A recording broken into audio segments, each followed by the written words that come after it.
Hi hello ನಮಸ್ತೆ friends. Welcome back to Raman tutorials. ಎಲ್ರು ಹೇಗಿದ್ದೀರಾ? ಹೋಪ್ ಸೊ ಎಲ್ರೂ ಚೆನ್ನಾಗಿದ್ದೀರಾ ಅಂತ ಭಾವಿಸ್ತಾ ಇವತ್ತಿನ ನಮ್ಮ ಕನ್ನಡ ಸಾಹಿತ್ಯಕ್ಕೆ ಸಂಬಂಧಪಟ್ಟಂತ ಇಂಪಾರ್ಟೆಂಟ್ ತರಗತಿಯನ್ನ ಶುರು ಮಾಡ್ತಾ ಇದ್ದೀನಿ. ಸೊ ಕನ್ನಡ ಸಾಹಿತ್ಯಕ್ಕೆ ಸಂಬಂಧಪಟ್ಟಂತೆ ಸಾಕಷ್ಟು ನಿಮ್ಗೆ ಗೊಂದಲಗಳಿರುತ್ತೆ. ಎಲ್ಲಿಂದ ನಾವು ಆರಂಭ ಮಾಡಬೇಕು, ಹೇಗೆ ಆರಂಭ ಮಾಡಬೇಕು, ನೀವು ಡಿಗ್ರಿ ಅಂಡ್ ಪೇಜಿನಲ್ಲೂ ಕೂಡ ಓದ್ಕೊಂಡಿದ್ರು ಸಹ ಕೆಲವೊಂದು ಅಂಶಗಳನ್ನ ನೀವು ಕ್ಲಾರಿಟಿ ತಗೊಳ್ಳೋದಕ್ಕೆ ಆಗಿರೋದಿಲ್ಲ. ಹಾಗಾಗಿ ನಮ್ಮ ಒಂದು ಆನ್ಲೈನ್ ತರಗತಿಗಳನ್ನ ಶುರು ಮಾಡಿದೀವಿ. HSTR ತರಗತಿಗಳಾಗಿರ್ಬೋದು, GPT ತರಗತಿಗಳನ್ನ ಶುರು ಮಾಡಿದೀವಿ. ಆಸಕ್ತಿ ಇರುವಂತಹ ವಿದ್ಯಾರ್ಥಿಗಳು 8217670405 ನಂಬರ್ನ ಕಾಂಟ್ಯಾಕ್ಟ್ ಮಾಡ್ಬೋದು. ಅದ್ರ ಜೊತೆಗೇನೆ ಎಲ್ರೂ ಕೂಡ ಈ ತರಗತಿಗಳನ್ನ ತೆಗೆದುಕೊಳ್ಳೋದ್ರಿಂದ ಸೋರ್ಸಸ್ಗಳು ನಿಮಗೆ ತುಂಬಾ ಚೆನ್ನಾಗಿ ಸಿಗುತ್ತೆ. ವಿಡಿಯೋಸ್ ಆಗಿರ್ಬೋದು, ನೋಟ್ಸ್ಗಳಾಗಿರ್ಬೋದು ಅವೈಲಬಿಲಿಟಿ ಇರುತ್ತೆ. ಮಾಕ್ ಟೆಸ್ಟ್ಗಳೆಲ್ಲ ಅವೈಲಬಿಲಿಟಿ ಇರುತ್ತೆ. ಓಕೆ, ಹಾಗಾದ್ರೆ ಸಿರೀಸ್ ಅನ್ನ ಸ್ಟಾರ್ಟ್ ಮಾಡ್ತೀನಿ. ಈ ಪ್ರಶ್ನೋತ್ತರಗಳ ಮೂಲಕ ಒಂದಷ್ಟು ಮಾಹಿತಿಗಳನ್ನ ತಿಳಿದುಕೊಳ್ಳೋಣ. ಮೊದಲನೇ ಪ್ರಶ್ನೆ ಬಂದು ಹೀಗಿದೆ: ಆದಿಕವಿ ಪಂಪನ ಜನ್ಮಸ್ಥಳ ಯಾವುದು ಅಂತ ಪ್ರಶ್ನೆ ಇದೆ. ಆಪ್ಷನ್ ನಂಬರ್ 1 ಮುಧೋಳ, ಅಣ್ಣಿಗೆರೆ, ಬನವಾಸಿ ಹಾಗೂ ಶ್ರವಣ ಬೆಳಗೊಳ ಅಂತ ಇದೆ.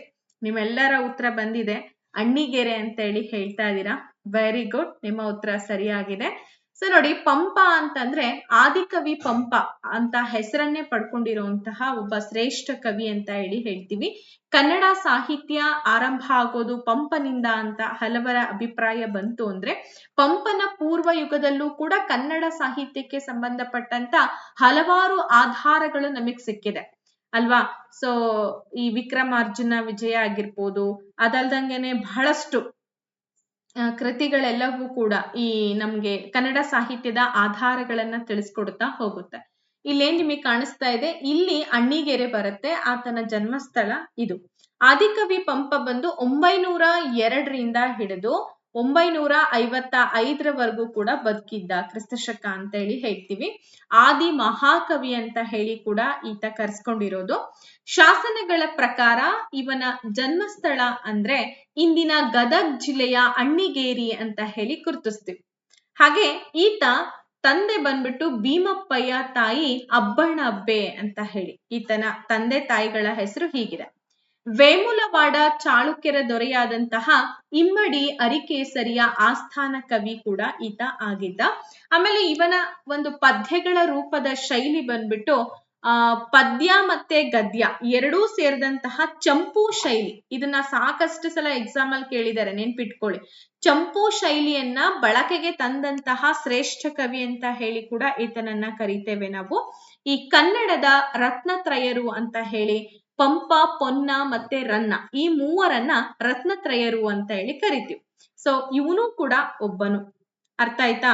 ಸೊ ಪಂಪನನ್ನ ಯುಗ ಪ್ರವರ್ತಕ ಅಂತ ಹೇಳ್ಬಿಟ್ಟು ಈತನನ್ನ ಗೌರವಿಸ್ತಾರೆ.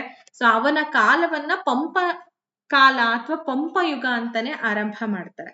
ಅಷ್ಟ್ರ ಮಟ್ಟಿಗೆ ತನ್ನ ಒಂದು ಅಚಲ ಜೀವನವನ್ನ ನಡೆಸಿ ನಮ್ಮ ಕನ್ನಡ ಸಾಹಿತ್ಯಕ್ಕೆ ಬಹಳಷ್ಟು ಕೊಡುಗೆಯನ್ನ ಕೊಟ್ಟಂತಹ ಒಬ್ಬ ಕವಿ ಅಂತ ಹೇಳಿ ಗುರುತಿಸ್ಬೋದು.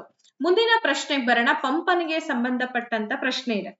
ಪಂಪನ ಲೌಕಿಕ ಕಾವ್ಯ ನೋಡಿ, ಈತ ಆದಿಪುರಾಣ ಮತ್ತೆ ವಿಕ್ರಮಾರ್ಜುನ ವಿಜಯ ಎರಡು ಕೃತಿಗಳನ್ನ ರಚನೆ ಮಾಡಿದ್ದು ಉಂಟು. ಇದು ವಿಕ್ರಮಾರ್ಜುನ ವಿಜಯ ಏನಿದೆ ಅದೊಂದು ಲೌಕಿಕ ಕಾವ್ಯ ಅಂತ ಹೇಳ್ತೀವಿ. ಹಾಗಾದ್ರೆ ಈ ಲೌಕಿಕ ಕಾವ್ಯದ ನಾಯಕ ಯಾರಾಗಿದ್ರು? ಶ್ರೀಕೃಷ್ಣ, ಧರ್ಮರಾಯ, ಅರ್ಜುನ ಹಾಗೂ ಕರ್ಣ. ಮೇಡಮ್ ಇಷ್ಟು ಡೆಪ್ತ್ ಕೇಳ್ತಾರ? ಅಯ್ಯೋ, ನಾನೇನು ಇನ್ನೂ ಕೇಳಿಲ್ಲ ನಿಮ್ಗೆ. ಇದಕ್ಕಿಂತಲೂ ಕೂಡ ಇನ್ನೂ ಡೆಪ್ತ್ ಅಲ್ಲಿ ಕೇಳ್ತಾರೆ. ವಾಕ್ಯಗಳನ್ನೆಲ್ಲ ಕೊಟ್ಟು ಯಾವ ಒಂದು ಪುರಾಣದಲ್ಲಿ ಬರುತ್ತೆ, ಯಾವ ಕೃತಿಯಲ್ಲಿ ಬರುತ್ತೆ, ಆ ಲೇಖಕರ ಹೆಸರು ಕೂಡ ಕೊಟ್ಟಿರಲ್ಲ ಒಂದೊಂದ್ಸಲ. ಆತರ ಪ್ರಶ್ನೆಗಳೆಲ್ಲ ನಿಮ್ಗೆ ಎಕ್ಸಾಮ್ಸ್ ಅಲ್ಲಿ ಕೇಳ್ತಾರೆ. ಓಕೆ, ಈ ವಿಕ್ರಮಾರ್ಜುನ ವಿಜಯ ಏನಿದೆ ಈ ಕೃತಿಯನ್ನ 6 ತಿಂಗಳಲ್ಲಿ ಮುಗಿಸ್ತಾನೆ ಈತ ಬರೆದ್ಬಿಟ್ಟು. 6 ತಿಂಗಳು ಬೇಕಾಗುತ್ತೆ ಈ ಕೃತಿಯನ್ನ ಬರೆಯೋದಕ್ಕೆ. ಈ ಕೃತಿಯಲ್ಲಿ ಲೌಕಿಕ ಅಂದ್ರೆ ಲೋಕದ ವ್ಯಾಪಾರ ವ್ಯವಹಾರವನ್ನ, ನಯಗುಣ ಗರಿಮೆಗಳನ್ನ ತಿಳಿದುಕೊಳ್ಬಹುದು ಅಂತ ಹೇಳಿ ಹೇಳ್ತಾರೆ. ಅಂದ್ರೆ ಲೌಕಿಕ ಜೀವನ ಹೇಗಿತ್ತು ಅನ್ನೋದ್ರ ಬಗ್ಗೆ. ಸೊ ಇದು ಕಂಪ್ಲೀಟ್ಲಿ ಮಹಾಭಾರತ. ಓಕೆ, ಮಹಾಭಾರತ ಅಥವಾ ಇದನ್ನ ಪಂಪ ಭಾರತ ಅಂತ ಹೇಳಿ ಕೂಡ ಕರೀತಾರೆ. ಎಸ್, ಇದಕ್ಕೆ ಸರಿಯಾದ ಉತ್ತರ ಏನ್ ಹೇಳ್ತಾ ಇದ್ದೀರಾ? ಆಲ್ಮೋಸ್ಟ್ ಅರ್ಜುನ ಅಂತೇಳಿ ಉತ್ತರ ಬಂತು. ಸೊ ನಿಮಗೆಲ್ಲ ಗೊತ್ತೇ ಇದೆ, ಪಾಂಡವರಲ್ಲಿ ಈ ಬಿಲ್ವಿದ್ಯೆಯಲ್ಲಿ ಪ್ರಾವೀಣ್ಯತೆಯನ್ನ ಹೊಂದಿದಂತಹ ಒಬ್ಬ ವ್ಯಕ್ತಿ ಅಥವಾ ದೊರೆ ಅಂತಂದ್ರೆ ಆತನನ್ನ ಅರ್ಜುನ ಅಂತ ಹೇಳಿ ಕರಿತಾ ಇದ್ವಿ ಅಲ್ವಾ. ಅರ್ಜುನ ಏನ್ ಮಾಡ್ತಾನೆ ಅಂತಂದ್ರೆ ಈ ಕಾವ್ಯದಲ್ಲಿ ಅರ್ಜುನನನ್ನ ಏನಂತ ಕರೆದ್ರು? ಲೌಕಿಕ ನಾಯಕದ ಅಥವಾ ಈ ವಿಕ್ರಮಾರ್ಜುನ ವಿಜಯದ ನಾಯಕ ಅಂತ ಹೇಳಿ ಗುರುತಿಸ್ತಾ. ವಿಕ್ರಮಾರ್ಜುನ ವಿಜಯ ಏನಿದೆ, ಈ ಕಾವ್ಯವನ್ನ ಪಂಪ ಭಾರತ ಅಂತ ಹೇಳಿ ಕೂಡ ಕರೆಯಲಾಗತ್ತೆ. ಸೊ ಪಂಪನು ತನ್ನ ಆಶ್ರಯದಾತನಾದಂತಹ ಇಮ್ಮಡಿ ಅರಿಕೇಸರಿಯನ್ನ ಅರ್ಜುನನಿಗೆ ಸಮೀಕರಿಸಿ ಬರ್ದಿರೋಂಥದ್ದು. ಅರ್ಥ ಮಾಡ್ಕೊಳ್ಳಿ, ಆಗ ಏನಿತ್ತು ಸಂದರ್ಭ ಅಂತಂದ್ರೆ ಈ ದೊಡ್ಡ ದೊಡ್ಡ ನಾಯಕರುಗಳು ಅಥವಾ ದೊಡ್ಡ ದೊಡ್ಡ ಒಂದು ನಾಯಕತ್ವ ಸ್ಥಾನವನ್ನ ಪಡ್ಕೊಂಡು ಏನ್ ದೊಡ್ಡ ದೊಡ್ಡ ಪುರಾಣ ಗ್ರಂಥಗಳೆಲ್ಲ ರಚನೆ ಆಗಿದೆ, ಅಲ್ಲಿ ಬರ್ತಕ್ಕಂತ ಪಾತ್ರಗಳನ್ನ ತಮ್ಮ ಆಸ್ಥಾನಿಕರಲ್ಲಿ ಮುಖ್ಯನಾದಂತಹ ರಾಜನಿಗೆ ಹೋಲಿಕೆ ಮಾಡಿ ಬರಿತಾ ಇದ್ರು. ಈ ಸಾಹಸ ಮೆರಿತಕ್ಕಂತ ಒಂದು ವ್ಯಕ್ತಿತ್ವ ಆಗಿರ್ಬೋದು, ಈ ತರ. ಓಕೆ, ಸೊ ಅರಿಕೇಸರಿಯನ್ನ ಅರ್ಜುನನಿಗೆ ಸಮೀಕರಣ ಮಾಡಿ ಬರ್ದಿದ್ದಾನೆ. ವ್ಯಾಸರ ಭಾರತದಲ್ಲಿ ಕೃಷ್ಣ ನಾಯಕನಾದ್ರೆ ಇಲ್ಲಿ ಅರ್ಜುನ ನಾಯಕನಾಗ್ತಾನೆ. ದ್ರೌಪದಿ ಕೇವಲ ಅರ್ಜುನನ ಪತ್ನಿಯಾಗಿ ಮಾತ್ರ ಇಲ್ಲಿ ಚಿತ್ರಿಸಲ್ಪಟ್ಟಿದ್ದಾಳೆ ಅಂತ ಹೇಳಿ ನಾವು ಗುರುತಿಸ್ಬೋದು. ಸೊ ಇದು ಕೂಡ ಪಂಪ ಭಾರತ ಏನಿದೆ, ಇದೊಂದು ಕಾವ್ಯ. ಇದು ಕೂಡ ಗದ್ಯ ಮತ್ತೆ ಪದ್ಯ ಮಿಶ್ರಣದ ಒಂದು ಚಂಪು ಕಾವ್ಯ ಅಂತ ಹೇಳಿ ಕರಿತಾ ಇದ್ವಿ. ಅರ್ಥ ಮಾಡ್ಕೋಬೇಕು. ಇದರ ಆಖರ ಗ್ರಂಥ ಬಂದು ಸಂಸ್ಕೃತ ವ್ಯಾಸ ಭಾರತ ಕಥೆ ಏನಿದೆ ಅದನ್ನ ಆಕಾರವಾಗಿಟ್ಕೊಂಡು ಈ ಕೃತಿಯನ್ನ ರಚನೆ ಮಾಡ್ತಾನೆ. ಯಾರು? ಪಂಪ ಕವಿ. ಬಹಳಷ್ಟು ಡೆಪ್ತ್ ಅಲ್ಲಿ ಇದೆ, ತಿಳ್ಕೊಳ್ಬೇಕು ಅನ್ನೋ ಆಸಕ್ತಿ ಇದೆ ಅಂತಂದ್ರೆ ಆ ತರಗತಿಗಳನ್ನ ಜಾಯಿನ್ ಆಗಿ 101% ನಿಮಗೆ ಕಂಪ್ಲೀಟ್ ಆದಂತ ಮಾಹಿತಿಗಳೆಲ್ಲ ಸಿಗ್ತಾ ಹೋಗುತ್ತೆ. ಎಸ್, ಮುಂದಿನ ಪ್ರಶ್ನೆಗೆ ಬರೋಣ. ಮನುಷ್ಯ ಜಾತಿ ತಾನೊಂದೇ ವಲಂ ಎಂಬ ಪ್ರಸಿದ್ಧ ಸಾಲು ಯಾವ ಕಾವ್ಯದಲ್ಲಿ ಬರುತ್ತೆ? ನೋಡಿ, ಈ ರೀತಿ ಕೊಟ್ಟಾಗ ಯಾರೆಲ್ಲ ಇನ್ ಡೀಟೇಲ್ ಆಗಿ ನೀವು ಓದ್ಕೊಂಡಿರ್ತೀರಾ, ಕನ್ನಡ ಸಾಹಿತ್ಯವನ್ನ ಡೀಟೇಲ್ ಆಗಿ ಸ್ಟಡಿ ಮಾಡಿರ್ತೀರಾ, ಅವರು ಈಸಿಯಾಗಿ ಈ ಪ್ರಶ್ನೆಗೆ ಉತ್ತರವನ್ನ ಕೊಟ್ಬಿಡ್ತಾರೆ. ಅದಲ್ದಂಗೆ ನಾರ್ಮಲ್ ಆಗಿ ಎಕ್ಸಾಮ್ಸ್ ಗಳಲ್ಲಿ ಕಡ್ಡಾಯ ಕನ್ನಡ ಅಂತ ಬರುತ್ತೆ. ಆ ಕಡ್ಡಾಯ ಕನ್ನಡದಲ್ಲಿ ಏನಾದ್ರೂ ಈ ಕ್ವಶನ್ ಬಂತು ಅಂದ್ರೆ ಬೇರೆ ವಿದ್ಯಾರ್ಥಿಗಳಿಗೆ ಸ್ವಲ್ಪ ಗೊಂದಲಗಳಾಗೋದು ಕೂಡ ಉಂಟು.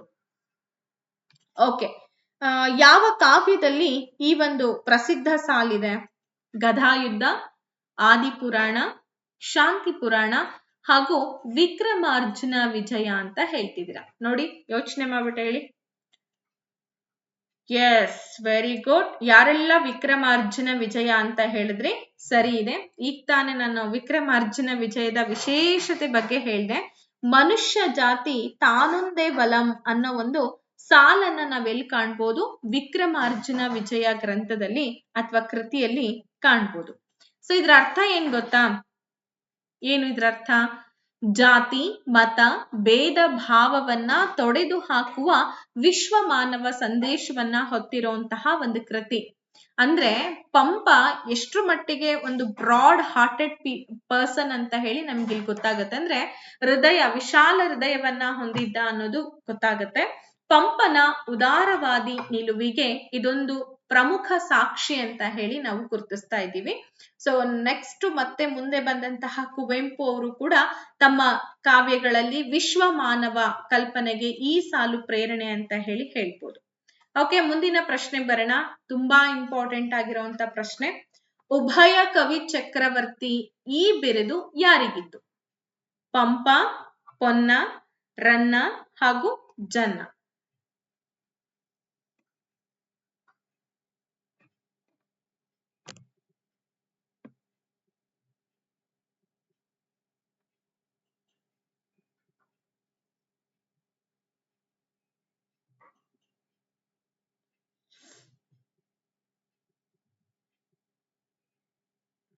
ಓಕೆ, ಅಂಡ್ ನಾನು ಹೇಳಿದ್ನಲ್ಲ, ಯಾರಾದ್ರೂ ತರಗತಿಗಳನ್ನ ಯಾವುದೇ ತರಗತಿಗಳನ್ನ ತಗೊಳ್ಬೇಕು ಅಂತಂದ್ರು 8217670405 ನಂಬರ್ನ ಕಾಂಟ್ಯಾಕ್ಟ್ ಮಾಡಿ. ಕಂಪ್ಲೀಟ್ ಆದಂತ ತರಗತಿಗಳು ನಿಮಗೆ ಅವೈಲಬಿಲಿಟಿ ಇರುತ್ತೆ. ಒಳ್ಳೊಳ್ಳೆ ತರಗತಿಗಳು, mock test, previous year question paper solutions, all ನಿಮ್ಗೆ ಏನ್ ರಿಕ್ವೈರ್ಡ್ ಇದೆ ಎಲ್ಲಾ ಕೂಡ ನಿಮಗೆ ಅವೈಲಬಿಲಿಟಿ ಇರುತ್ತೆ. ಉಭಯ ಕವಿ ಚಕ್ರವರ್ತಿ ಎಂಬ ಬಿರುದು ರನ್ನನಿಗಿತ್ತು ಅಂತೇಳಿ ಹೇಳ್ತಿದ್ದೀರಾ. Very good. ಯಾಕೆ ಅವನಿಗೆ ಉಭಯ ಕವಿ ಚಕ್ರವರ್ತಿ ಅಂತ ಇತ್ತು? ಏನಾದ್ರೂ ಅದಕ್ಕೆ ಕಾರಣ ಇದೆನಾ? ಎಸ್, 100% ಇದೆ. ಏನಿದೆ ಹಾಗಾದ್ರೆ ನೋಡೋಣ, ಚೆಕ್ ಮಾಡೋಣವಾ? ಪೊನ್ನ ಏನಿದ್ದಾನೆ ಪಂಪ ಯುಗದ ರತ್ನತ್ರಯರಲ್ಲಿ 2ನೇ ಕವಿಯಾಗಿದ್ದ. ಸೊ ಏನು ನಾವು ಅವಾಗ್ಲೇ ಹೇಳಿದ್ವಿ. ಓಕೆ, ಪೊನ್ನ ಆಕ್ಚುಲಿ ರನ್ನ ಅಲ್ಲ, ಇದಕ್ಕೆ ಸರಿಯಾದ ಉತ್ತರ ಪೊನ್ನ. ಈ ಪೊನ್ನ ಏನಿದ್ದಾನೆ ಅಂತಂದ್ರೆ ಉಭಯ ಕವಿ ಚಕ್ರವರ್ತಿ ಅನ್ನೋ ಬಿರುದನ್ನ ಯಾಕೆ ಪಡ್ಕೊಂಡ ಅಂತ ನೋಡೋಣ. ಈತನಿಗೆ ಸಂಸ್ಕೃತ ಮತ್ತೆ ಕನ್ನಡ ಎರಡೂ ಒಂದು ಪಾಂಡಿತ್ಯ ಇತ್ತು. ಸೊ ಎರಡೂ ಪಾಂಡಿತ್ಯವನ್ನ ಪಡ್ಕೊಂಡಂತಹ ಕವಿ ಆಗಿದ್ರಿಂದ ಈತನನ್ನ ಉಭಯ ಕವಿ ಚಕ್ರವರ್ತಿ ಅಂತ ಹೇಳಿ ಕರೀತಾರೆ. ಅದಲ್ದಂಗೆನೆ ಸುಮಾರು ಈತನ ಕಾಲ ಬಂದು 945 ಕ್ರಿಸ್ತಶಕ ಅಂತ ಹೇಳಿ ಹೇಳ್ತೀವಿ. 966ರಲ್ಲಿ ಆತ ಸತ್ತೋಗ್ಬಿಡ್ತಾನೆ. ಸುಮಾರು ಒಂದು 21 ವರ್ಷಗಳ ಕಾಲ ಮಾತ್ರ ಬದುಕುವಂಥದ್ದು. ಅದಲ್ದಂಗೆನೆ ಪಂಪಯುಗದ ರತ್ನತ್ರಯಲ್ಲಿ ಈತ 2ನೇ ಸ್ಥಾನವನ್ನ ಪಡ್ಕೊಂಡಿರೋದು. ಈತ ಯಾರ ಆಶ್ರಯದಲ್ಲಿ ಇದ್ದ ಅಂತಂದ್ರೆ ರಾಷ್ಟ್ರಕೂಟರ ದೊರೆಯಾದಂತಹ 3ನೇ ಕೃಷ್ಣನ ಆಶ್ರಯವನ್ನ ಪಡ್ಕೊಂಡಿದ್ದ.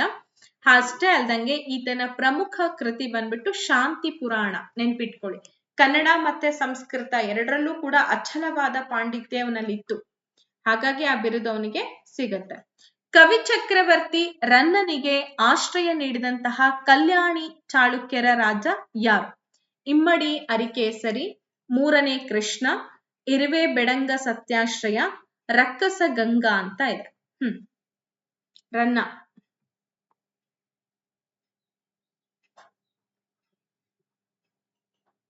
ರನ್ನನ ಗದಾಯುದ್ಧ ಅಂತ ಹೇಳ್ತೀವಿ. ಅದನ್ನ ಸಾಹಸ ಭೀಮ ವಿಜಯ, ಅಜಿತನಾಥ ಪುರಾಣ ಹೀಗೆ ಕೃತಿಗಳನ್ನ ರಚನೆ ಮಾಡಿದ್ದಾನೆ ರನ್ನ ಕವಿ. ಸೊ ಈತ 949ರಿಂದ 1020ವರೆಗೂ ಕೂಡ ಬದುಕಿದಂತಹ ಒಬ್ಬ ಶ್ರೇಷ್ಠ ಕವಿ. ಸುಮಾರು ಒಂದು 10ನೇ ಶತಮಾನದಲ್ಲಿ ಈತನ ಪ್ರಸಿದ್ಧ ಕವಿ ಆಗ್ತಾನೆ. ಹಳೆಗನ್ನಡದ ಕವಿ ಅಂತ ಹೇಳಿ ಗುರುತಿಸ್ತಾರೆ. ಅದಲ್ದಂಗೆ ಜೈನ ಕವಿ ಕೂಡ ಹೌದು. ರತ್ನತ್ರಯರಲ್ಲಿ ಈತನು ಕೂಡ ಒಬ್ಬ ಅಂತ ಹೇಳಿ ಗುರುತಿಸ್ತೀವಿ. ಹಾಗಾದ್ರೆ ಯಾವ ಜಿಲ್ಲೆಯವನು ಅಂತಂದ್ರೆ ಬಾಗಲಕೋಟೆ ಜಿಲ್ಲೆ ಏನ್ ಬರುತ್ತೆ. ಸೊ ಅಲ್ಲಿ ರನ್ನ ಬೆಳಗಲಿ ಅಂತಕ್ಕಂತ ಒಂದು ಊರಿದೆ. ಸೊ ಅಲ್ಲಿ ಈತನ ಜನ್ಮ ಆಗತ್ತೆ. ಚಾಲುಕ್ಯರ ಚಕ್ರವರ್ತಿ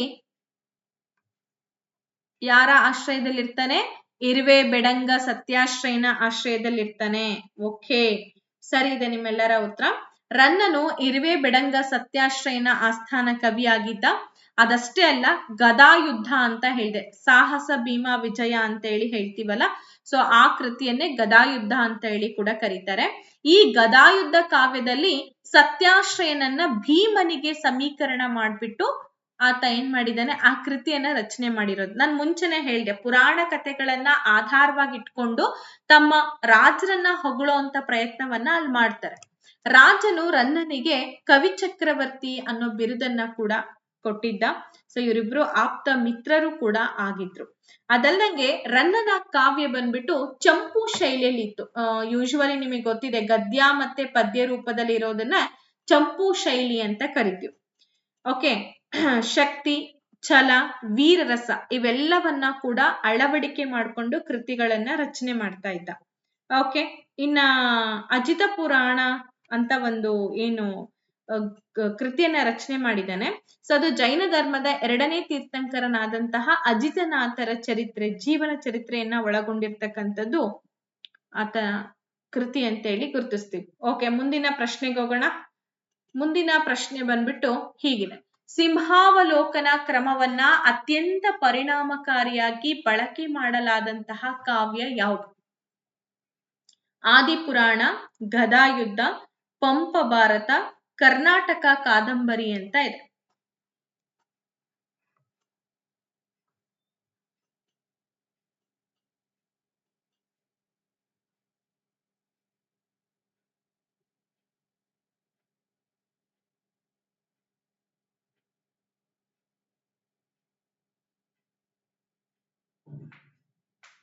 ಓಕೆ, ಸಿಂಹಾವಲೋಕನ ಕ್ರಮವನ್ನ ಅತ್ಯಂತ ಪರಿಣಾಮಕಾರಿಯಾಗಿ ಬಳಕೆ ಮಾಡಲಾದಂತಹ ಕಾವ್ಯ ಯಾವುದು ಅನ್ನೋ ಪ್ರಶ್ನೆಗೆ ಗದಾಯುದ್ಧ ಅಂತೇಳಿ ಉತ್ತರವನ್ನ ಕೊಟ್ರಿ. Very good. ಯಾಕೆ ಸಿಂಹಾವಲೋಕನ ಅಂತಂದ್ರೆ, ಈಗ ನಾವು ಪ್ರಶ್ನಾ ಪದ್ಧತಿ ಅಂತ ಏನ್ ಹೇಳ್ತೀವಿ, ಪ್ರಶ್ನೋತ್ತರ ಪದ್ಧತಿಯನ್ನ ಸಿಂಹಾವಲೋಕನ ಪದ್ಧತಿ ಅಥವಾ ಪುನರಾವಲೋಕನವನ್ನ ಸಿಂಹಾವಲೋಕನ ಅಂತ ಕರಿತೀವಿ.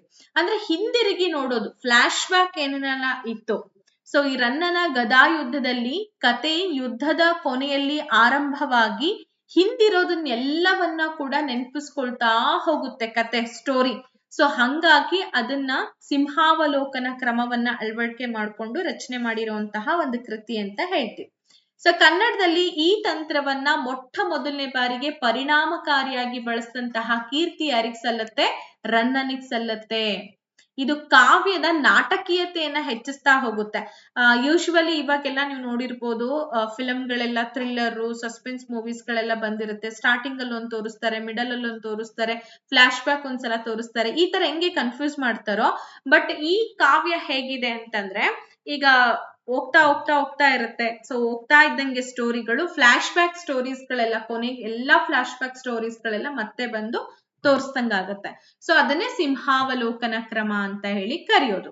ಇನ್ನ ಮುಂದಿನ ಪ್ರಶ್ನೆಗೆ ಬರೋಣ. ಮೋಸ್ಟ್ ಇಂಪಾರ್ಟೆಂಟ್ ಅಂಡ್ ಸಾಕಷ್ಟು ಬಾರಿ ನಿಮ್ಗೆ ಎಕ್ಸಾಮ್ಸ್ ಅಲ್ಲಿ ರಿಪೀಟೆಡ್ ಆಗಿರುವಂತಹ ಒಂದು ಪ್ರಶ್ನೆ. ಕನ್ನಡದ ಮೊಟ್ಟ ಮೊದಲ ಉಪಲಬ್ಧ ಛಂದಸ್ಸಿನ ಕೃತಿ ಯಾವುದು? ಕವಿರಾಜ ಮಾರ್ಗ, ಶಬ್ದಮಣಿ ದರ್ಪಣಂ, ಛಂದೋಂಬುದಿ, ಹಾಗೆ ರನ್ನ ಕಂದ ಅಂತ ಇದೆ. ನಮ್ಮ ಕನ್ನಡ ಸಾಹಿತ್ಯ ಬೆಳೆದಿತ್ತು, ಪಂಪನಿಗಿಂತಲೂ ಕೂಡ ಪೂರ್ವದಲ್ಲಿ ಇತ್ತು ಅನ್ನೋದ್ರ ಬಗ್ಗೆ ಮಾಹಿತಿಯನ್ನ ಕೊಡುವಂತಹ ಕೃತಿನೂ ಕೂಡ ಹೌದು. ಓಕೆ, ಬೇಗ ಬೇಗ ಬರ್ಲಿ ಆನ್ಸರ್ಸು. ದಯವಿಟ್ಟು ಯಾರಾದ್ರೂ ಆನ್ಲೈನ್ ಕ್ಲಾಸಸ್ ಗಳನ್ನ ಹುಡುಕ್ತಾ ಇದ್ದೀರಾ ಅಂತಂದ್ರೆ, ನಮ್ಮ ತರಗತಿಗಳು ಅದ್ಭುತವಾದಂತಹ ತರಗತಿಗಳನ್ನ ಕೊಡ್ತಾ ಇದೀವಿ. ನಿಮಗೆ ಗೊತ್ತಿರ್ಬೋದು, ಕನ್ನಡ ವಿಷಯಕ್ಕೆ ಸಂಬಂಧಪಟ್ಟಂಗೆ ನಿಮಗೆ ಸೋರ್ಸಸ್ ಗಳು ತುಂಬಾ ಕಡಿಮೆ ಸಿಗ್ತಾ ಇದೆ. ಅಂಡ್ ಬೇರೆಯವ್ರಿಗೂ ಅವಕಾಶ ಇದೆ. ಸೋಷಿಯಲ್ ಸೈನ್ಸ್, ಸೈನ್ಸ್, ಮ್ಯಾಥ್ಸ್ ಯಾರೆಲ್ಲ ಜಾಯಿನ್ ಆಗ್ಬೇಕು ಅಂತ ಬಯಸ್ತಾರೋ ನಂಬರ್ ಕೊಡಿ, ಜಾಯಿನ್ ಆಗ್ಲಿ. 8217670405. ಹಾಗೆ ಹೊಸ ಹೊಸ ಬ್ಯಾಚಸ್ ಗಳೆಲ್ಲ ಶುರುವಾಗಿದೆ, ಅದರ ಸದುಪಯೋಗವನ್ನ ಪಡ್ಕೊಳ್ಳಿ. 6361153623 ನಂಬರ್ನ ಯಾವುದೇ ಕಾರಣಕ್ಕೂ ಕೂಡ ಮರಿಬೇಡಿ.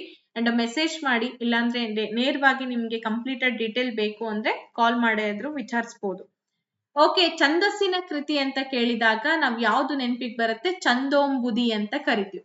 ನೋಡಿ, 1ನೇ ನಾಗವರ್ಮ ಇದನ್ನ ರಚನೆ ಮಾಡೋದು. ಸೊ ಛಂದೋಂಬುದಿ ಅಂತ ಹೇಳಿ ಕರಿತಾ ಇದೀವಿ. ಹಾಗೇನೆ ಇದರ ವಿಶೇಷತೆಯನ್ನು ನೋಡೋಣ. ಸೊ ಇದೇನಪ್ಪಾ ಅಂತಂದ್ರೆ, ಮೊಟ್ಟ ಮೊದಲನೇ ಬಾರಿಗೆ ಛಂದಶಾಸ್ತ್ರವನ್ನ, ಅಲಂಕಾರಗಳು, ಛಂದಶಾಸ್ತ್ರ ಅಂತ ಏನ್ ಕರಿತೀವಿ, ಅದನ್ನ ಒಳಗೊಂಡಿರ್ತಕ್ಕಂತಹ ಪ್ರಥಮ ಕೃತಿ ಅಂತ ಹೇಳಿ ಇದನ್ನ ಗುರುತಿಸ್ತಾ ಇದೀವಿ. ಛಂದೋಂಬುದಿ ಅಲ್ವಾ? ನೋಡಿ, ಹಾಗೇನೆ ಇಲ್ಲೇನಪ್ಪಾ ಅಂತಂದ್ರೆ, ಇದು ಕನ್ನಡದ ದೇಸಿ ಛಂದಸ್ಸುಗಳಾದಂತಹ ಅಕ್ಷರ, ತ್ರಿಪದಿಗಳು, ಹಾಗೆ ಇವೆಲ್ಲ ಕೂಡ ಇದ್ರಲ್ಲಿ ದಾಖಲೆ ಇದೆ ಅಂತ ನಮ್ಗೆ ಗೊತ್ತಾಗತ್ತೆ. ಈ ನಾಗವರ್ಮ ಯಾರಪ್ಪಾ ಅಂತಂದ್ರೆ, ಗಂಗರ ಆಸ್ಥಾನದಲ್ಲಿದ್ದ, ಗಂಗರ ದೊರೆಯಾದಂತಹ ರಕ್ಕಸ ಗಂಗನ ಆಶ್ರಯವನ್ನ ಪಡ್ಕೊಂಡಿದ್ದ.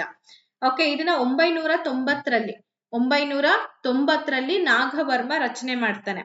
ಹಾಗೆ ಇದು ಸಂಸ್ಕೃತ ಮತ್ತು ಕನ್ನಡದ ದೇಸಿ ಛಂದೋರೂಪಗಳನ್ನ, ವಿಶೇಷವಾಗಿ ತ್ರಿಪದಿಗಳು, ಷಟ್ಪದಿ, ರಗಳೆ ಇವೆಲ್ಲವನ್ನ ಕೂಡ ವಿವರವಾಗಿ ತಿಳಿಸ್ತಕ್ಕಂತಹ ಒಂದು ಕೃತಿ ಅಂತ ಹೇಳಿ ಛಂದೋಂಬುದಿಯನ್ನ ಗುರುತಿಸ್ತಾ ಇದೀವಿ. ಈಗ ನಮ್ ಕನ್ನಡದಲ್ಲಿ ಕಾವ್ಯ ಮೀಮಾಂಸೆ ಅಂತ ಏನ್ ಓದ್ತೀವಿ ನೋಡಿ, ಆ ಕಾವ್ಯ ಮೀಮಾಂಸೆಯ ಆರಂಭಿಕ ಹಂತದಲ್ಲಿ ಸ್ಥಳೀಯ ಸಾಹಿತ್ಯಿಕ ಸಂಪ್ರದಾಯಗಳನ್ನ ಹೊತ್ತು ತಂದಂತಹ ಒಂದು ಕೃತಿ ಇದು. ಆಮೇಲೆ ಸ್ಥಳೀಯ ಸಾಹಿತ್ಯ ಜೊತೆಗೆ ಈ ಆರಂಭಿಕ ಹಂತದಲ್ಲಿ ಇರ್ತಕ್ಕಂತಹ ವಿಶೇಷ ಮಾಹಿತಿಗಳೆಲ್ಲವನ್ನ ಕೂಡ ಸಮನ್ವಯಗೊಳಿಸಿ ಕೊಟ್ಟಂತಹ ಒಂದು ಕೃತಿನೇ ಛಂದೋಂಬುದಿ ಅಂತ ಹೇಳಿ ಕರಿತೀವಿ. ನೆನ್ಪಿಟ್ಕೊಳ್ರಿ. ಓಕೆ, ಮತ್ತೆ ಇದ್ರ ಬಗ್ಗೆ ಏನು ಡೌಟ್ ಬರಲ್ಲ ಅಂತ ಅನ್ಕೊಂಡು ಮುಂದಿನ ಒಂದು ಪ್ರಶ್ನೆಗೆ ಹೋಗೋಣ. ಛಲದೋಳ್ ದುರ್ಯೋಧನಂ ಎಂದು ದುರ್ಯೋಧನನನ್ನ, ನೋಡಿ, ದುರ್ಯೋಧನನನ್ನ ಕೊಂಡಾಡದಂತಹ ಕವಿ ಯಾರು? ಓ, ದುರ್ಯೋಧನ ವಿಲನ್ ಅಲ್ವಾ, ಅವನನ್ನ ಕೊಂಡಾಡಿದಾರ? ಹೌದು. ಕವಿಗಳು ಹೆಂಗೆ ಅಂತಂದ್ರೆ ತಮ್ಮ ಅಭಿಪ್ರಾಯಗಳನ್ನ ನೋಡುವಂತಹ ದೃಷ್ಟಿಕೋನಗಳು ಎಲ್ಲರೂ ನೋಡೋ ರೀತಿಯಲ್ಲೇ ನಾವು ನೋಡ್ಬೇಕು ಅಂತ ಅವ್ರು ಚಿಂತನೆ ಮಾಡಲ್ಲ. ಅದಕ್ಕೆ ಹೇಳ್ತಾರೆ ರವಿ ಕಾಣದನ್ನ ಕವಿ ಕಂಡ ಅಂತ ಹೇಳಿ. ಯಾವುದೇ ಒಂದು ಪುರಾಣ ಕಥೆಗಳನ್ನ ಆಲಿಸಿದ ಮೇಲೆ ಅವರ ಅಭಿಪ್ರಾಯಗಳನ್ನ ಅವರಲ್ಲಿ ವ್ಯಕ್ತಪಡಿಸ್ತಾ ಹೋಗ್ತಾರೆ. ಯಾಕೆ ದುರ್ಯೋಧನ ವಿಲನ್ ಆಗ್ಬೇಕು, ಅವನೊಬ್ಬ ಒಳ್ಳೆ ವ್ಯಕ್ತಿತ್ವವನ್ನ ಹೊಂದಿರುವಂತಹ ವ್ಯಕ್ತಿ ಅಂತ ಹೇಳಿ ತನ್ನ ಕೃತಿಯಲ್ಲಿ ಆತ ಏನ್ ಮಾಡಿದ್ದಾನೆ, ಉಲ್ಲೇಖ ಮಾಡಿದ್ದಾನೆ. ಯಾರು ಹಾಗಾದ್ರೆ? ಕುಮಾರವ್ಯಾಸ, ಪಂಪ, ರನ್ನ ಹಾಗೂ ಲಕ್ಷ್ಮೀಶ ಅಂತ ಇದೆ.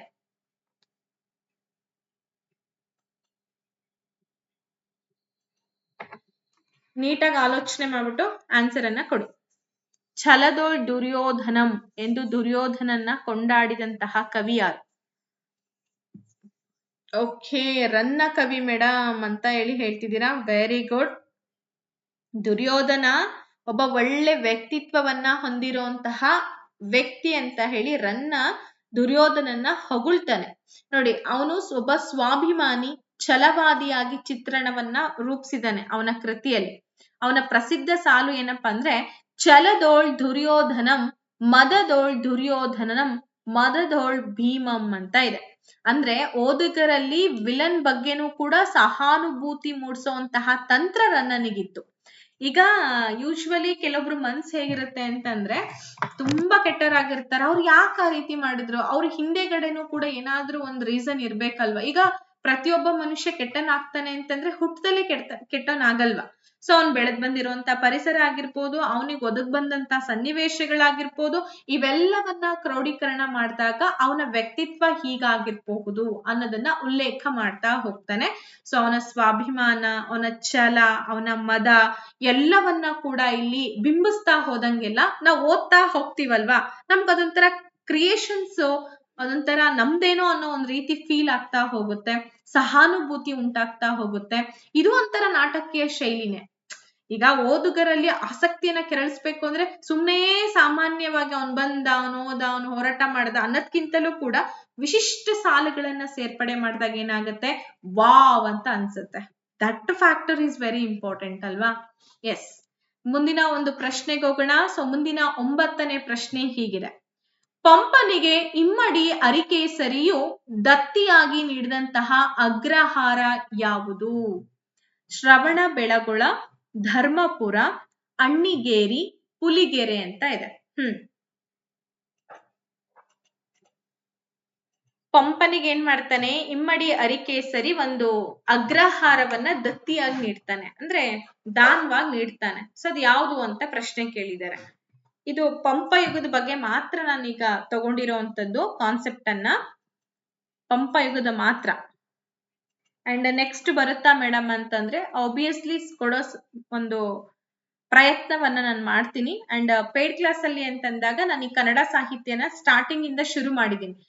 ರೀಸೆಂಟ್ ಆಗಿ ಕನ್ನಡ ಸಾಹಿತ್ಯದ ಆಧಾರಗಳ ಬಗ್ಗೆ ತಿಳಿಸ್ಕೊಟ್ಟಿದ್ದೀನಿ, ಪಂಪ ಪೂರ್ವ ಯುಗದ ಕೃತಿಗಳ ಬಗ್ಗೆ ತಿಳಿಸ್ಕೊಟ್ಟಿದ್ದೀನಿ. ಈಗ ನೆಕ್ಸ್ಟ್ ಕ್ಲಾಸ್ ಏನಾಗುತ್ತೆ, ಪಂಪ ಯುಗದ ಕೃತಿಗಳ ಬಗ್ಗೆ, ಕವಿಗಳ ಬಗ್ಗೆ ತಿಳಿಸುವಂತ ಪ್ರಯತ್ನ ಮಾಡ್ತಾ ಇದ್ದೀನಿ. ಸೊ ಹಾಗಾಗಿ ಬೇಗನೆ ನೀವು ಜಾಯಿನ್ ಆದ್ರಿ ಅಂದ್ರೆ ನಿಮಗೆ ವಿಷಯಗಳ ತಾತ್ಪರ್ಯ ಅರ್ಥ ಆಗ್ತಾ ಹೋಗುತ್ತೆ. ಲೇಟ್ ಆದಷ್ಟು ನಿಮ್ಗೆ ಕವರ್ ಅಪ್ ಮಾಡ್ಕೊಳ್ಳೋಕ್ ಸಾಧ್ಯ ಇಲ್ಲ. ಎಸ್, ಇಲ್ಲಿ ಸರಿಯಾದ ಉತ್ತರ ಆಲ್ಮೋಸ್ಟ್ ಧರ್ಮಪುರ ಅಂತ ಹೇಳಿದ್ರಿ, ವೆರಿ ಗುಡ್, ಧರ್ಮಪುರ ಸರಿಯಾಗಿದೆ. ಪಂಪನ ಕಾವ್ಯ ಪ್ರತಿಭೆ, ಯುದ್ಧ ನೈಪುಣ್ಯತೆಯನ್ನ ಮೆಚ್ಚಿ ಅರಿಕೇಸರಿ ಏನ್ ಮಾಡ್ತಾನೆ, ಈ ಒಂದು ಪ್ರದೇಶವನ್ನ ಆತನಿಗೆ ನೀಡ್ತಾನೆ. ಸೊ ಧರ್ಮಪುರ ಅಗ್ರಹಾರವು ಪಂಪನಿಗೆ ದೊರೆತಂತಹ ರಾಜಮನ್ನಣೆಯ ಸಂಕೇತ ಅಂತ ಹೇಳಿ ಕೂಡ ಹೇಳ್ತಾರೆ. ಸೊ ಇದು ಅವನು ಅವಾಗ ಬರ್ಕೊಟ್ಟಂತ ಪತ್ರ ಅಲ್ವಾ. ಈಗೆಲ್ಲ ಪತ್ರ ವ್ಯವಹಾರಗಳಿದ್ವಲ್ಲ, ಅವಾಗ್ಲೂ ಕೂಡ ಇತ್ತು. ಸೊ ಹಾಗೆ ಪಂಪನು ವಿಕ್ರಮಾರ್ಜುನ ವಿಜಯವನ್ನ ಅರಿಕೇಸರಿಗೆ ಅರ್ಪಿಸ್ತಾನೆ. ಮುಂದಿನ ಒಂದು ಪ್ರಶ್ನೆಗೆ ಹೋಗೋಣ. ಚಾವುಂಡರಾಯ ಪುರಾಣ ಕೃತಿಯ ಇನ್ನೊಂದು ಹೆಸರೇನು? ಚಾವುಂಡರಾಯ ಪುರಾಣ ಇದನ್ನ ಬರ್ದಾರ ಯಾರು? ಗಂಗರ ಮನೆತನದಲ್ಲಿ ಅಥವಾ ಗಂಗ ಸಾಮ್ರಾಜ್ಯದಲ್ಲಿ ಮಂತ್ರಿಯಾಗಿ ಕೆಲಸವನ್ನ ಮಾಡ್ತಾ ಇದ್ದ ಚಾವುಂಡರಾಯ. ಈತ ಜೈನ ಒಂದು ಧರ್ಮವನ್ನ ಅನುಕರಣೆ ಮಾಡ್ತಾ ಇದ್ದ. ಸೊ ಇವನ ದೆಸೆಯಿಂದಲೇ ಇವತ್ತು ಏಕಶಿಲಾ ಮೂರ್ತಿ ಹಾಸನ ಜಿಲ್ಲೆಯಲ್ಲಿ ಬರುವಂತಹ ಶ್ರವಣ ಬೆಳಗೊಳದಲ್ಲಿ ಬಾಹುಬಲಿ ಮೂರ್ತಿಯನ್ನ ನಿಲ್ಸಿರುವಂತ ಕೀರ್ತಿ ಕೂಡ ಇವನಿಗೆ ಸಲ್ಲತ್ತೆ. ಓಕೆ, ಹಾಗಾದ್ರೆ ಚಾವುಂಡರಾಯ ಪುರಾಣ ಈತ ರಚನೆ ಮಾಡಿದಂತಹ ಕೃತಿ. ಸೊ ಇದರ ಇನ್ನೊಂದು ಹೆಸರೇನು ಅಂತ ಪ್ರಶ್ನೆ ಬಂದಿದೆ. ಮಹಾಪುರಾಣ, ಅಜಿತ ಪುರಾಣ, ತ್ರಿಸೃಷ್ಟಿ ಲಕ್ಷಣ ಮಹಾಪುರಾಣ, ಹಾಗೆ ಧರ್ಮ ಪುರಾಣ ಅಂತ ಇದೆ. Okay, what is the right answer? Option number C ಆಗುತ್ತೆ ಮೇಡಮ್ ಅಂತ ಹೇಳ್ತಿದ್ದೀರಾ. ವೆರಿ ಗುಡ್, ನಿಮ್ಮ ಉತ್ತರ ಸರಿಯಾಗಿದೆ. ಚಾವುಂಡರಾಯ ರಚನೆ ಮಾಡ್ತಾನೆ. ಅದಲ್ದಂಗೆನೆ ಇದು ತ್ರಿಷಷ್ಟಿ ಜೈನ ಮಹಾಪುರುಷರ ಅಂದ್ರೆ 3 ಜೈನ ಮಹಾಪುರುಷರ ಒಂದು ಕಥೆಗಳನ್ನ ಒಳಗೊಂಡಂತಹ ಸಂಕಲನ ಅಂತ ಹೇಳ್ತೀವಿ. 3 ಅಲ್ಲ, ಆಕ್ಚುಲಿ 63 ಅಂತ ಅನ್ಕೊಳ್ತೀನಿ. ಸೊ 63 ಜೈನ ಮಹಾಪುರುಷರುಗಳ ಕಥೆಗಳನ್ನ ಒಳಗೊಂಡಿರ್ತಕ್ಕಂಥ ಒಂದು ಬೃಹತ್ ಸಂಕಲನ ಅಂತ ಹೇಳ್ತೀವಿ. ಸೊ ಹಳೆಗನ್ನಡದ ಗದ್ಯ ಸಾಹಿತ್ಯದ ಪ್ರಮುಖ ಆರಂಭಿಕ ಕೃತಿನೂ ಕೂಡ ಹೌದು. ಈ ಕಾವ್ಯ ಏನಿದೆ ಪ್ರಾಸ ಮತ್ತೆ ಅಲಂಕಾರಗಳಿಂದ ಕೂಡಿದಂತಹ ಒಂದು ಕಾವ್ಯಮಯ ಗದ್ಯ ಅಂತ ಹೇಳಿ ಕೂಡ ಇದನ್ನ ಗುರುತಿಸ್ತೀವಿ. ಸೊ ಹಾಗಾಗಿ ತ್ರಿಷಷ್ಟಿ ಲಕ್ಷಣ ಮಹಾಪುರಾಣ ಏನಿದೆ ಸರಿಯಾದಂತಹ ಉತ್ತರ. ಅಂಡ್ ಈಗ್ಲೂ ಕೂಡ ಹೇಳಿದೀನಿ, ತರಗತಿಗಳನ್ನ ಯಾರಾದ್ರೂ ಜಾಯಿನ್ ಆಗ್ಬೇಕು ಅಂದ್ರೆ ಈ ಕೂಡ್ಲೆ ನೆನ್ನೆ ಮುಖ್ಯಮಂತ್ರಿಗಳು ಕೂಡ ಹೇಳಿದ್ದಾರೆ ಪ್ರಸ್ತಾವನೆಯಲ್ಲಿ ಮಾಡ್ಕೊಳ್ತೀವಿ ಅಂತ ಹೇಳಿ. 65% ನಷ್ಟು ಪೋಸ್ಟ್ಗಳು ವೇಕೆಂಟ್ ಇದೆ ಅಂತ. ಅದ್ರಲ್ಲಿ ಕನ್ನಡ ಪೋಸ್ಟ್ಗಳು ಇಲ್ಲ ಅಂತ ದಯವಿಟ್ಟು ಯಾರು ಕೇಳಬೇಡಿ. HSTR ನಲ್ಲಿ ಕನ್ನಡ ಪೋಸ್ಟ್ಗಳ ಅವೈಲಬಿಲಿಟಿ ಇರುತ್ತೆ. ಅಂಡ್ ನೀವು ಪ್ಯೂರ್ ಎಕ್ವಿಪ್ಮೆಂಟ್ ಮಾಡ್ಕೊಳ್ತೀರಾ, ಪ್ಯೂರ್ ಒಂದು ಪೋಸ್ಟ್ಗಳಿಗೆ ಓದ್ತಾ ಇದೀರಾ ಅಂದ್ರೆ ಅದಕ್ಕೂ ಕೂಡ ನಮ್ಮ ತರಗತಿಗಳು ಯೂಸ್ ಆಗುತ್ತೆ. ಸೊ ಮಿಸ್ ಮಾಡ್ಕೊಳ್ಳಾರ್ದಂಗೆ ಆದಷ್ಟು ಬೇಗನೆ ತರಗತಿಗಳನ್ನ ಜಾಯಿನ್ ಆಗಿ. 82176704 and 05 ನಂಬರ್ನ ಕಾಂಟ್ಯಾಕ್ಟ್ ಮಾಡಿ. ಕಂಪ್ಲೀಟ್ ಡೀಟೇಲ್ಸ್ ಎಲ್ಲ ನಿಮ್ಗೆ ಸಿಗುತ್ತೆ. Thank you for watching this video. And next ತರಗತಿಯಲ್ಲಿ ಮತ್ತೊಂದು ಪಾರ್ಟ್ ಜೊತೆಗೆ ಬಂದು ನಾನು ನಿಮ್ಮನ್ನ ಜಾಯಿನ್ ಆಗ್ತೀನಿ ಅಂತ ಹೇಳ್ತಾ ಟೇಕ್ ಕೇರ್, ಬೈ ಬೈ.